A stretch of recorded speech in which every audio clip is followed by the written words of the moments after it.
Welcome to the Fantasy Football Prophet Podcast, hosted by Craig Phillips and Jeff Torrey. Visit us at fantasyfootballprophet.com. And now your hosts, Craig and Jeff. Welcome everyone to the Fantasy Football Prophet Podcast. I'm Craig Phillips, joined as always by Jeff Torrey, and now we're heading into week 14. So we got week 14 waiver wire. So if you're in the playoffs and you need something for this week, we'll try to help you. I'll say that. We'll try see what we can do. There's not a lot out there. I mean, I have probably one guy that's my top for the week. Other than that, it's kind of slim pickings this week. So let's just jump into this thing. How about, okay, Jeff, I'll say my top guy for the week, I think it has to be Dante Pettis. With how he's been playing the last couple weeks, I think if you need a wide receiver, I think it's Dante Pettis. I think I would go him as my top this week. I don't know how you're feeling about Pettis. Yeah, no, I would agree, and I think he has the most upside, and I think this is one of those picks too, we mentioned before, but if you do have a league where you do have keepers involved or a dynasty, this is a guy, even if you're out of the playoffs, you should go and pick up, just so you have the option.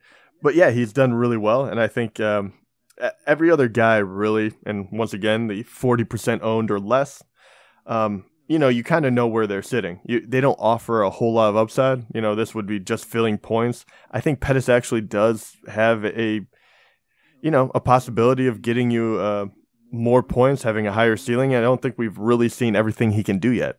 No, and he's only 2.2% owned right now, so he's definitely out there for you. But yeah, he didn't get a chance to show much this year, being hurt the whole season. He could have definitely broke out early on. I mean, it's the first game of the year, he had 2 for 61 and a touchdown. And then 1 for 35 in week 2 before he got hurt. So he was kind of productive early. And the injury, stopped that, but he's been good, and I think they're going to keep using him. So he would be my number one ad. Then, not really sure. I think wide receiver wise, I think I would go Curtis Samuel as my second one. He's been involved in the offense, and they're just finding ways to give him the ball. So I kind of think I'd go Curtis Samuel here as possibly my second one. There's a lot, because otherwise you have the same names that are out there every week that you don't want to trust. Like, okay, all of a sudden Devontae Parker scored a touchdown last week. I don't want to use him. Or there's Jordy Nelson came back from doing nothing, or Christian Kirk got a couple catches again. But no, I think it's going to be Curtis Samuel for me. Yeah, really after Pettis, I don't have any strong conviction one way or another. I think he is a valuable guy. He's been putting about 10 points up the last 3 weeks. So yeah, I think he would be a good number 2.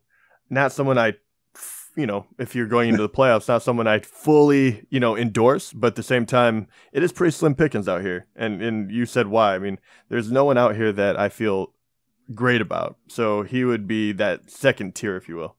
Yeah, okay. Is there anybody else? Well, who else is even on your radar right now? It's very low, to be honest. And really this late in the season, I don't even want to throw someone on my bench in order to wait and see. Because otherwise, you could talk about, Michael Gallup, that Dallas offense starting to get going. Is he going to do something? That would be, a question I have, but I'm not going to wait around and see for the final 3 weeks. And everyone else has kind of failed pretty miserably. You're hoping John Ross would do something with the absence of Green and him going down again, but he didn't do anything. So I can't trust him. And the other guy, like you had already mentioned, but Devontae Parker would be on my radar. But yeah, I've just blown through all my trust I can possibly give the guy. So I'd be going very hard after Pettis, and then I think Samuel will be number 2. After that, it gets really rough. I think maybe even, maybe a Christian Kirk. I mean, Mike Williams. No one that really inspires a whole lot of faith, but those are the guys left. Yeah, there's really just not much there. At running back wise, there's really not much there. It's maybe if Matt Breida's out, you are desperate and need a running back start, I think you might have to throw in Jeff Wilson Jr. from San Francisco. Went 15 for 61 this past week. That's about the only option for me. I guess you could, if you're desperate, you need a player, you just need someone in your lineup. Let's say Melvin Gordon's still out next week. Are you going to go, would you go Jeff Wilson? Okay, or if Gordon's still out, I think you might go then Justin Jackson. Would you trust Justin Jackson? He went 8 for 63 and got a touchdown. So maybe that is the play if like Melvin Gordon's out. I'm trying to think of a scenario where you could possibly be hurting that much at running back. Maybe. Right. Would it be Justin Jackson? He would definitely be up there. Yeah. You think it would have to be. And the way that he performed today with only 8 carries, you think that they could work him in a little more. If he doesn't get that touchdown, he has a very lackluster, day.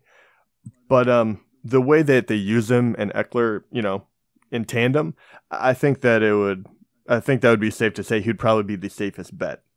Other than that, once again, very slim pickings, but unless you kind of play Russian roulette with the Seattle running backs and you go Rashad Penny again, that would be another option. Penny is if Carson is out, Penny probably is the play if you're desperate.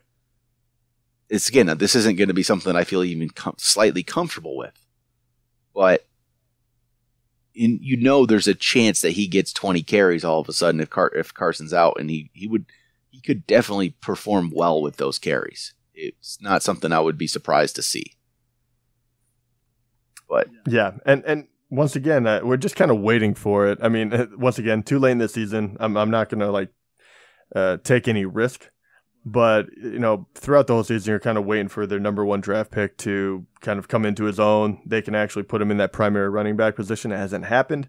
This might open the door finally to kind of get him going in the right direction moving on into next year.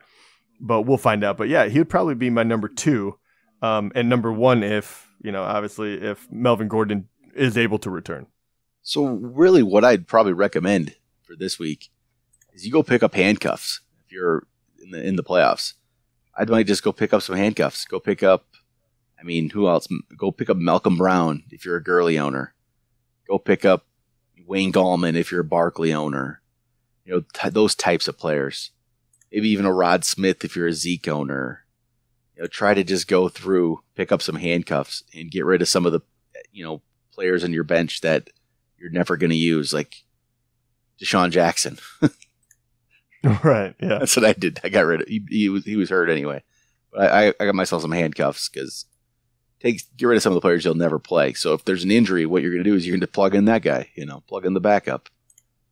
And I think that's probably the more helpful advice for this week is, chances are you've already done it. Maybe you already got some handcuffs, but I think that's a better option than some of the guys that are out there this week.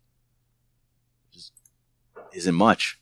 Tight end wise, it really isn't a lot. I guess if you were an Olsen owner, maybe you go pick up Ian Thomas. And if you absolutely need somebody to play, because he stepped in and he, let's see, what was his numbers there? He had 5 for 46.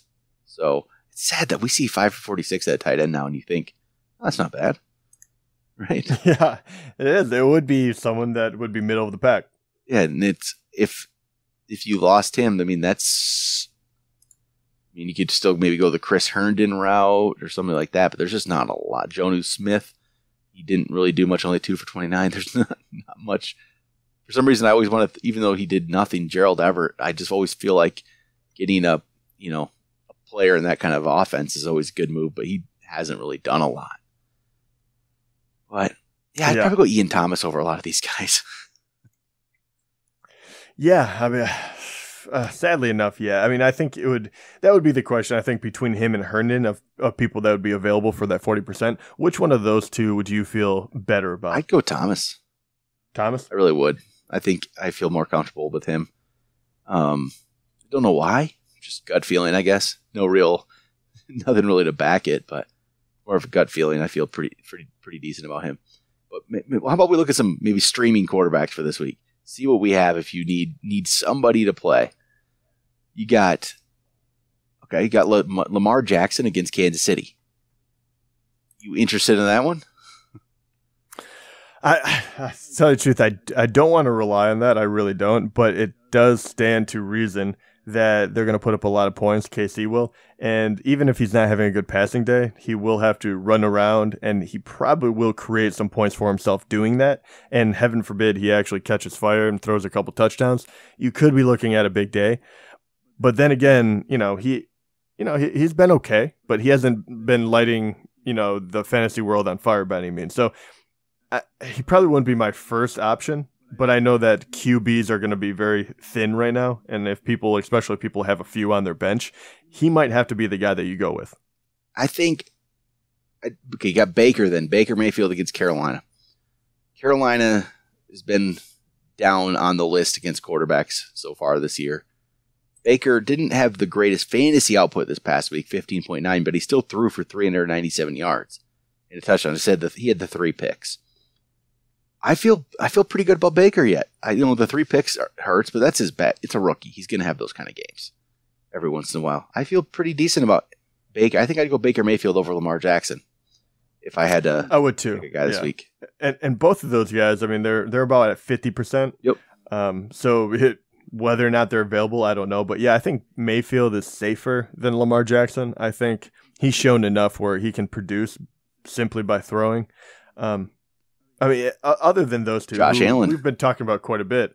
Right. So, I mean, is that someone that you're really looking at? I mean, he's going to be going against New York Jets, which, they didn't get to see him in week 10, so they don't really know how to game plan for him. He just had 2 monster games rushing. Yep. Jets don't scare me. I mean, do you feel good about that matchup? I don't know if I feel decent about it. I just, it could blow up on you at any time. This Josh Allen thing, he could easily do nothing, throw 4 picks.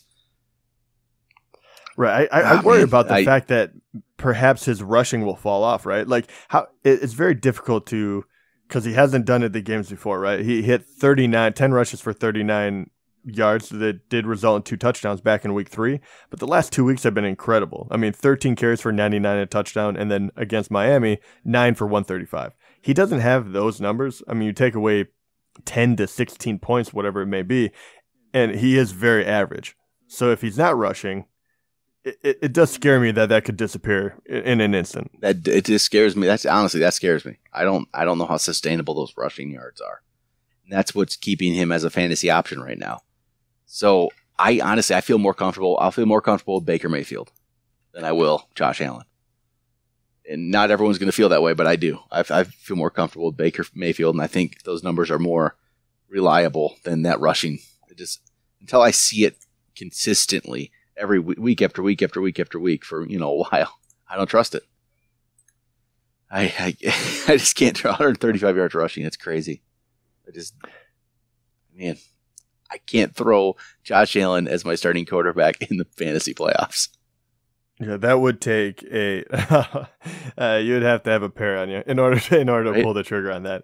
So because really, say for whatever reason you don't have a QB, right? Baker Mayfield, Lamar Jackson, they're owned in 50%. Say they're both gone.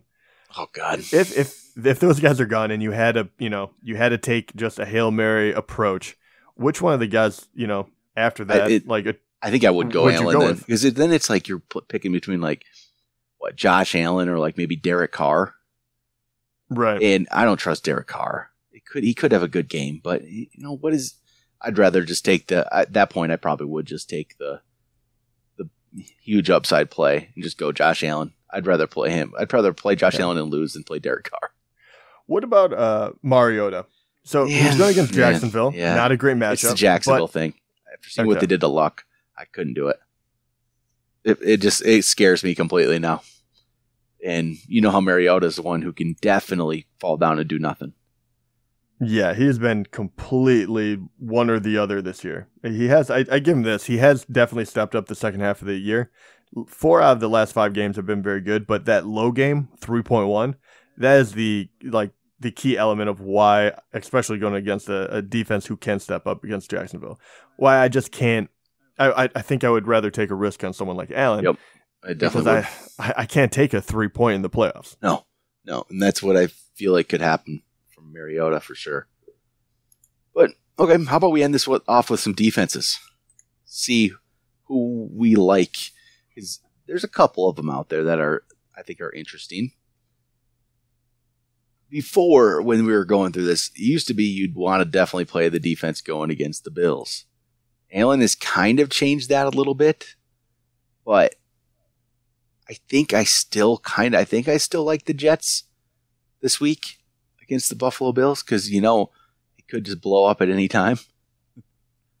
And let's see, Miami had 9 against Buffalo despite Allen, putting up a good fantasy output.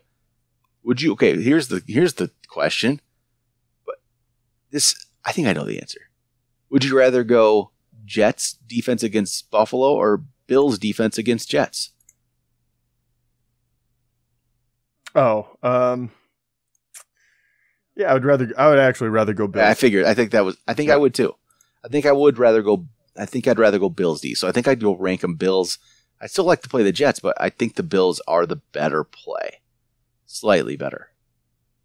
Trying to think. I think the Bills are probably, even though, they've been pretty decent, but Bills, Jets, who else down here would you even play? It's Bills, Jets, and maybe, Titans against Jacksonville. That's probably a pretty good one. Would you go Titans against Jacksonville over those two? Yeah, I like Titans D, and I hate Jacksonville's offense. So yeah, Titans really have one bad game. I was going against Indy. They haven't been dominant by any means, a stretch of the imagination, but I think Jacksonville is just bad enough, and they're coming off a decent game against the Jets. So I think that one is relatively safe. Do you see any that could result, whether or not it's a risk, do you see any that could result in possibly a big game? Like if you had to guess which one was actually going to get you the most points, even if they came with the most risk, who would that be? There's one. I'll go further down, but before I'll say Steelers against Oakland could be a good one if they're available, but Steelers could be taking about 57%. But honestly, it's possible that the Lions could do well against the Cardinals. That's a big risk. And it's if all these other defenses are taken, but the Lions going against the Cardinals could be a pretty good one. Or honestly, even the Cardinals against the Lions. One of those defenses could, have a pretty good game. I'm trying to figure out in my mind who I think would actually be the better one. And the Lions have been pretty poor. And defenses have done pretty well against the Lions. That's the tough one. Cardinals or Lions? Which defense would you rather play against each other? No, that is really rough. I think, sadly enough, I actually lean towards the Lions defense. I think they've been a little more consistent, even though, just points wise. They've went Carolina, Chicago, Rams, right? The last 3 games. Yep. All 3 of those can put up points, right? Obviously, the Rams can. And they went 5-7-2. And now you're going to play Arizona, who is a very lackluster offense. So I think that I like them slightly better than what the Cardinals bring, even though, they're going to be home. Compared to them, you look at, they went Oakland, Chargers, Green Bay, who, Chargers can put up points, but they went 3, -1, and 2. So just thinking about how they're playing in the small stretch, I think Detroit is a little better of a play. What do you think? Yeah, do you agree, I think they are slightly. But I think there is some options for you this week. Those are your desperate options, playing the Lions or playing the Cardinals, but, there's some it's the Bills, the Jets, Lions, Cardinals. They're not terrible options. You're not playing like the Dolphins against the Patriots or the Cowboys. The Cowboys. There we go. Cowboys against the Eagles. Cowboys have been really good defensively lately. Hasn't turned into a big fantasy number though. They've been a very good real life defense. Yeah, but the fantasy number hasn't been huge. So that's my worry with them. True. Also, what are they ranked right now? So, yeah, really after that huge game, they're only owned 32%. Yep. And they were up there. They got dropped 18% of leagues. They got dropped in 18% of leagues going into the New Orleans game, but they performed. They were really, really good. Just, Philly could always go off for something. They haven't been great this year, but you always could expect them to do something. So I think I'd still rather have the other ones. But the Cowboys are a fine option if you need somebody. I think they're a safe option. They're not going to hurt you. I agree. And really, if you look at how they've played against Philadelphia in the past, they did play them week 10. It was at Philly, and they did still put up 4 points. Not huge, but like you said, that safe play, I think you're right on the money with that one. And another one that I think a defense that is starting to play better and better, and once again, they're going to be ranging up at that 56%, so it's really a coin flip whether or not they're available. But I like the way the Patriots are playing, and they're about to go against Miami. Last 2 games, 8-10 after that bye. It was the Jets in Minnesota, so keep in perspective. But once again, I just feel like it's the Patriots getting into kind of playoff mode. Yep. Well, I'll say, if the Broncos are available, they're owning 60%. But if they were available in your league, I think I would pick them over all these teams playing against San Francisco. They've been playing really well. I think I'd pick Broncos over most of these other options. But chances are they're gone in your league anyway. But I think they should be a pretty good play. Or how about even Jacksonville's been dropped in a lot. They're playing against Tennessee. They're in 65% of leagues. I don't know if I trust them, actually, as weird as that is. Even though what they just did to the Colts, they've been pretty poor before that. So, that was a crazy one, but all right. That's about it. That's about all I got. One last question, actually, because we're about to hit the playoffs. It's a very difficult decision to think a good defense against a good offense. So if you do have Baltimore as a defense, they've been tearing it up, right? The past 2 games have been insane. Cincinnati 1 point, Oakland, Atlanta 18-15. Obviously, they can struggle on offense, but they're about to hit at KC. Yeah. Do you think about sitting Baltimore, even though they're ranked as the top 10 defense easily, or do you go off and take a risk on one of these other guys? I think I might take a risk on somebody else because I'm in the same situation. I've had the Bears D playing against the Rams, and I don't know how to answer this yet because I haven't made the decision myself yet. It's tough to play. I can't trust the Ravens against especially at Kansas City. I can't do that. I think this week there are enough other options. Most weeks there might not be a great option, so you just roll with it. But I think this week there are enough options that are solid. I think you just take one of the others because, you can't go against Kansas City. It's not the only team who's done anything against Kansas City this year, fantasy scoring wise. It's funny. The one game that it was the Rams game. All those points were scored. Right. It's just because it's the 2 fumble recoveries and the 2 touchdowns. Other than that, this is what Kansas City's done to to the defense. -6, -2, -5, 0, 4, -3, -3, 0, -3, 4, and then the 18 there against the Rams. But that's tough. Say that. yeah. As a dominant performance. Well, and then another -3 this week was another -3. Right. Yeah. So I totally 100% agree with you. They're the one team that completely scares me off. What about what would you do with the Bears against the Rams? How do you feel about that? Tell you the truth, I don't like it, but I guess it depends on what teams are actually available. But there'd be a very good chance that I would actually still start the Bears. The Rams scare me considerably less than KC does. The Rams are good, but without Cooper Kupp, if they grind it out and run the ball, I think it does give them some more options.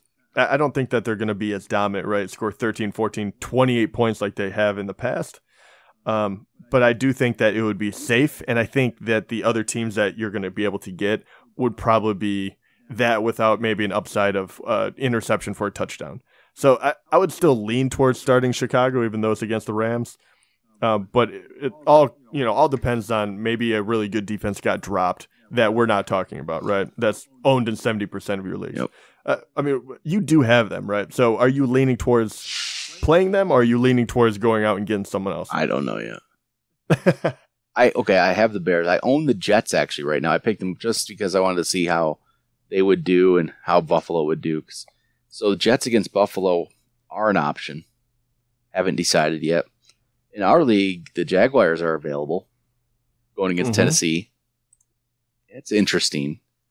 That is going to be that's a flip of the coin too. Is which Jacksonville team is going to show up? Because literally, I love how this goes. It goes. They scored 7, then -2, 8, -1, 17, and you're going against Tennessee, who probably is not a very good offense. But Mariota has been doing well the past couple of games, so that could be a very great victory for you, or it could be just a dagger in the heart. We'll see. I have to make my decision at some point, but I don't know. We'll see. All right, I think that'll do it though. Do it for Waiver Wire. We'll be back tomorrow. Well, maybe have some mailbag questions. Go over some different listener questions. So if you are in the playoffs and you need some start-sit help for this week, definitely get your questions into us. Go on Twitter at the FF Prophet or Instagram Fantasy Football Prophet, or email us fantasyfootballprophet@gmail.com. Get your questions in. We'll definitely try to do our best to help you out. Hope we get you a first round victory in the playoffs. But all right, we'll talk to you guys tomorrow.